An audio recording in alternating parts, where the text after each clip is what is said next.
میں تو یہ ہے کہ جس شخص نے فرض نماز کے بعد آیت الکرسی پڑھی، یعنی جو پڑھتا ہے ہمیشہ، اس کے اور جنت کے درمیان صرف موت کا فاصلہ رہ جاتا ہے۔ جو ہی وہ فوت ہوا وہ ڈائریکٹ جنت میں چلا جائے گا۔ اللہ تعالیٰ ہم سب کو اس میں سے بنائے۔ ایک تو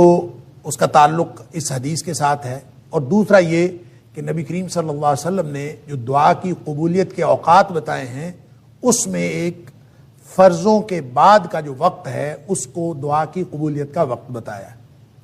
تو ان دونوں حدیث سے تعلق رکھتا ہے یہ سوال کہ وہ جو دعا مانگنی ہے یا جو آیت الکرسی پڑھنی ہے، کیا وہ لازمی طور پر فرضوں کے فوراً بعد مانگنی اور فرضوں کے فوراً بعد آیت الکرسی پڑھنی ہے، یا بعد میں جو سنتیں وغیرہ پڑھنی ہوتی ہیں، انسان جب سنتیں پڑھ کے فارغ ہو جائے تو اس کے بعد پڑھ لے؟ تو کیا اس اصل میں بات یہ ہے کہ نبی کریم صلی اللہ علیہ وسلم کی ان دونوں حدیث میں صلاۃ المکتوبہ کا ذکر ہے، یعنی فرض نماز کی بات ہے، لہٰذا آیت الکرسی کے لیے بھی اور دعا کے لیے بھی ایک تو بات یہ ذہن میں رکھیں کہ اس کا تعلق فرض نمازوں کے ساتھ ہے، فرضوں کے بعد ہی آیت الکرسی پڑھنی چاہیے اور فرضوں کے بعد ہی دعا کرنی چاہیے۔ البتہ دعا کے بارے میں نبی اکرم صلی اللہ علیہ وسلم نے الگ سے کوئی، جس کو ہم دعا کہتے ہیں اصطلاحاً، کہ فرضوں کے بعد ہاتھ اٹھائیں اور ہاتھ اٹھا کر دعا کریں، چاہے وہ جماعت کے ساتھ ہو اور چاہے وہ جماعت کے بغیر۔ اس کے بارے میں ایک بہت لمبی بحث ہے اور اس کے بارے میں کتابیں بھی لکھی گئیں کہ فرضوں کے بعد اجتماعی دعا جو ہے وہ جائز ہے یا ناجائز ہے۔ میں اس ساری بحث سے قطع نظر یہ عرض کرنا چاہ رہا ہوں کہ اجتماعی دعا کو آپ چھوڑیں، انفرادی دعا بھی، کہ نبی کریم صلی اللہ علیہ وسلم نے فرضوں کے بعد ہاتھ اٹھا کر دعا کی ہو اور مستقل آپ کا یہ طریقہ ہو کہ آپ ہاتھ اٹھا کر دعا کرتے تھے، ایسا کوئی طریقہ نبی کریم صلی اللہ علیہ وسلم نے ہمیں نہیں بتایا۔ نہ وہ اجتماعی دعا کے بعد ہے، اجتماعی نماز کے بعد ہے، نہ ہی وہ انفرادی نماز کے بعد۔ اور پھر جب نبی کریم صلی اللہ علیہ وسلم یہ فرما رہے ہیں کہ جو دوبر و کل صلات، ہر نماز کا جو آخر ہے اس کے پیچھے جو ہے وہ نماز کے دعا کی قبولیت کا وقت ہے، تو یہ کیسے ہو سکتا ہے کہ نبی کریم صلی اللہ علیہ وسلم ایک بات ارشاد فرمائیں کہ وہ دعا کی قبولیت کا وقت ہے، اور خود نبی کریم صلی اللہ علیہ وسلم سے ایسا کوئی عمل وہ موجود ہی نہیں ہے کسی صحیح حدیث میں کہ نبی کریم صلی اللہ علیہ وسلم ہر نماز کے بعد دعا مانگتے ہوں، ایسا کچھ نہیں ہے۔ تو یہ ایک سوال پیدا ہوتا ہے، اور اس سوال کا جواب یہ ہے کہ نبی کریم صلی اللہ علیہ وسلم کا معمول یہ تھا کہ آپ جو تشہد میں دعائیں مانگتے تھے، آخری تشہد میں درود شریف پڑھنے کے بعد، وہ دعائیں محدود نہیں تھیں جس طرح ہم نے محدود کیا ہوا ہے کہ ہم ایک دعا پڑھ لیتے ہیں یا دو دعائیں پڑھ لیتے ہیں اور ہم سمجھتے ہیں بس نماز میں اتنی دعائیں پڑھنی، اس کے بعد دعائیں نہیں پڑھنی۔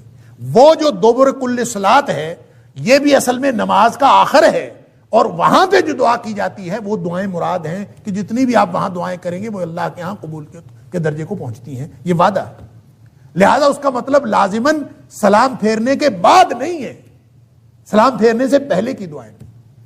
یا پھر وہ دعائیں نبی کریم صلی اللہ علیہ وسلم کا جو معمول تھیں، جو نبی پاک صلی اللہ علیہ وسلم ہر نماز کے بعد مانگتے تھے، جو صبح و شام کے خاص طور پر جو اذکار ہیں، اور باقی جو دعائیں ہیں جو نماز کے بعد نبی کریم صلی اللہ علیہ وسلم کو معمول تھا، اور یہ نماز کی کتابوں میں، حدیث کی کتابیں موجود ہیں، آپ ان کو دعاؤں کو یاد کر لیں۔ اصل میں اس سے مراد وہ دعائیں ہیں جو نبی کریم صلی اللہ علیہ وسلم تسلسل سے اور ہمیشہ معمول کے مطابق مانگتے تھے۔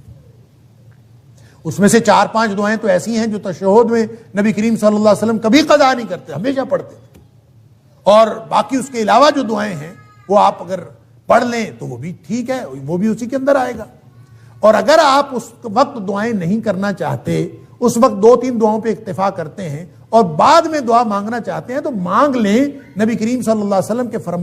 فرمان کا مطلب بہرحال یہ ہے کہ فرض نماز کے بعد دعا کی قبولیت کا وقت ہے۔ آپ اگر اس میں سے کوئی طریقہ اپنا لیں، چاہے انفرادی طور پر آپ بیٹھ کے بغیر ہاتھ اٹھائے دعا کریں، وہ بھی درست ہوگا۔ اگر آپ ہاتھ اٹھا کے دعا کر لیں وہ بھی درست ہوگا۔ اگر آپ کبھی اجتماعی طور پر ہاتھ اٹھا لیں، کسی نے کہہ دیا کہ دعا کر لیں، تو اس میں بھی کوئی حرج نہیں ہے، کیونکہ ان میں سے کوئی بھی طریقہ نبی اکرم صلی اللہ علیہ وسلم نے خاص نہیں فرمایا۔ البتہ خاص معمول نبی کریم صلی اللہ علیہ وسلم کا وہی ہے جو عام معمول تھا، اس کو اپنانا ضروری ہے۔ اس کے علاوہ اگر کوئی شخص دعا کرنا چاہتا ہے وہ کسی بھی طرح دعا کبھی کر لے تو اس میں کوئی حرج نہیں ہے، لیکن اس کو نبی کریم صلی اللہ علیہ وسلم کا مسنون طریقہ سمجھ کے نہ کرے، اس لیے کہ سنت ثابت ہوتی ہے حدیث صحیح سے۔ حدیث صحیح نہ ہو اور صحیح حدیث سے نبی کریم صلی اللہ علیہ وسلم کا عمل ثابت نہ ہو تو اس سے سنت ثابت نہیں ہوتی. لہٰذا جو ہماری بہن نے سوال کیا ہے اس کا جواب یہ ہے کہ جو دعا مانگنی ہے وہ چاہے آپ تشہد میں مانگیں سلام پھیرنے سے پہلے، چاہے اس کے بعد مانگیں، اور چاہے آپ ہاتھ اٹھا کے مانگیں، چاہے ہاتھ اٹھائے بغیر مانگیں، لیکن بہرحال یہ جو دعا کی قبولیت کا وقت ہے یا آیت الکرسی پڑھنے کا وقت ہے یہ فرضوں کے بعد کا ہے. جو قبولیت کا وقت بتایا گیا ہے یہ سنتوں کے بعد کا نہیں ہے. بہرحال دعا تو کسی بھی وقت مانگی جا سکتی ہے. اللہ تعالی ہم سب کو درست طرز عمل کی توفیق عطا فرمائے. واللہ اعلم بالصواب.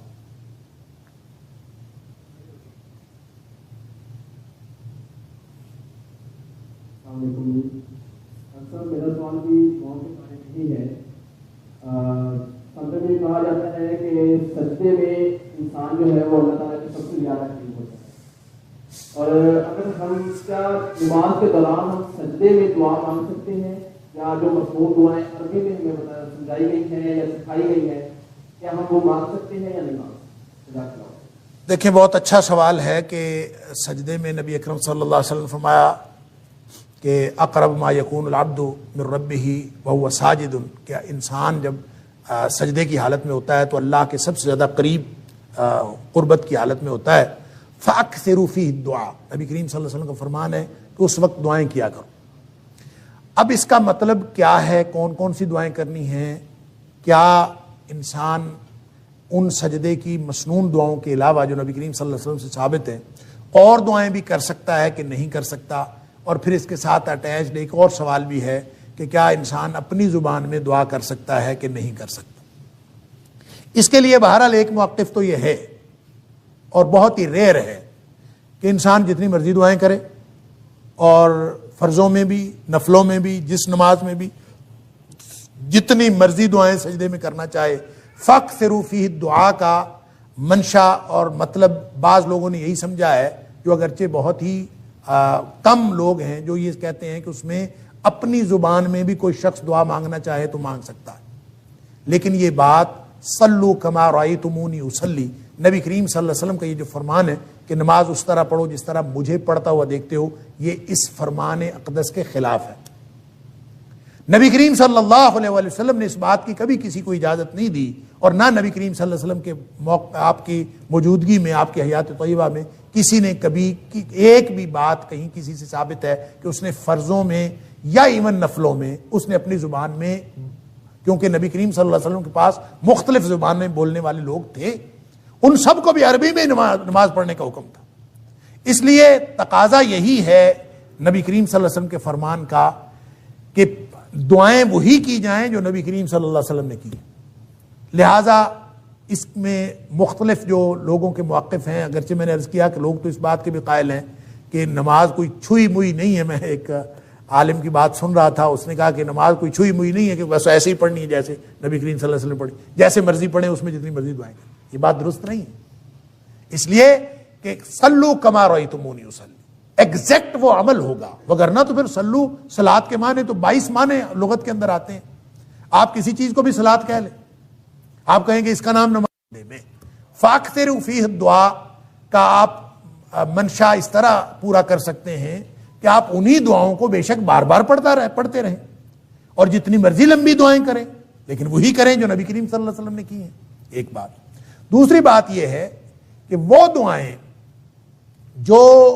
عربی زبان میں ہیں، قرآنی دعائیں ہیں یا دیگر مسنون دعائیں ہیں، وہ آپ فرضوں میں تو بالکل نہ پڑھیں. البتہ نوافل کے اندر اگر آپ پڑھنا چاہیں تو دیگر دعائیں جو قرآنی اور مسنون دعائیں ہیں وہ جتنی مرضی پڑھنا چاہیں وہ نوافل میں پڑھ سکتے ہیں. یہ میری رائے ہے، ضروری نہیں ہے کہ آپ اس کے اوپر عمل کریں، ہو سکتا ہے میری رائے بالکل غلط ہو. اور تیسری بات یہ ہے کہ اپنی زبان میں اگر کوئی بات کرنی ہو اللہ کے ساتھ سجدے کی حالت میں تو اس کے لیے ضروری یہ ہے کہ آپ نماز میں نہ ہو. اگر نماز میں کریں گے تو نماز تو نبی کریم صلی اللہ علیہ وسلم کے طریقے کے مطابق پڑھنی پڑے. اگر آپ نے اپنی زبان میں اللہ سے باتیں کرنی ہے سجدے کی حالت میں تو ویسے سجدے میں چلے جائیں. آپ تہجد پڑھیں اور تہجد پڑھنے کے بعد سلام پھیرنے کے بعد آپ نے دعائیں کرنی ہے دیگر اپنی زبان میں، آپ حالت سجدے میں چلے جائیں اور سجدے میں جا کے جتنی مرضی دعائیں کریں. اور وہو ساجد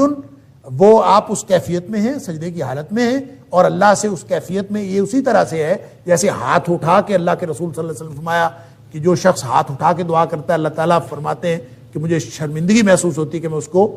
محروم کروں جو دعا وہ ہاتھ اٹھا کے مانگ رہا ہوتا ہے. اسی طرح سجدے کی حالت میں تو آپ وہ حالت پوری کر لیں، سجدے میں چلے جائیں اور سجدے میں جا کے جتنی مرضی دعائیں کریں. لہذا 3 کیفیات ہو گئیں. فرض کے اندر صرف وہ مسنون دعائیں جو نبی کریم صلی اللہ علیہ وسلم سجدے اور رکوع میں کرتے تھے وہی پڑھی جائیں. نوافل کے اندر دیگر مسنون دعائیں اور قرآنی دعائیں بھی پڑھی جا سکتی ہیں، اور اگر اپنی زبان میں دعائیں کرنی ہوں تو اس کے لیے آپ ویسے بغیر نماز کے حالت سجدہ میں چلے جائیں اور دعائیں کریں. یہ 3 کیفیات ہو سکتی ہیں. اور اگر آپ سمجھتے ہیں کہ اس طرح بھی دعا نہیں کرنی، کوئی اور طریقہ آپ سمجھتے ہیں تو کر لیں. نبی کریم صلی اللہ علیہ وسلم سے وہ مسنون دعائیں جو منقول ہیں اس کے علاوہ کوئی دعائیں پڑھنا سجدے کی حالت میں کسی صحیح حدیث میں میرے علم میں نہیں ہے، اور نہ ہی یہ کہ آپ نے کسی کو اجازت دی ہو. لہٰذا آپ یہ کر سکتے ہیں کہ فرضوں میں تو کوئی اور دعا نہ پڑھیں، نفلوں میں دیگر دعائیں مسنون پڑھ سکتے ہیں، اور بغیر نوافل، بغیر فرائض کے، بغیر نماز کے ویسے سجدے میں جا کے اپنی زبان میں کر سکتے ہیں. نماز میں اپنی زبان میں نہیں پڑھ سکتے. واللہ اعلم بالصواب.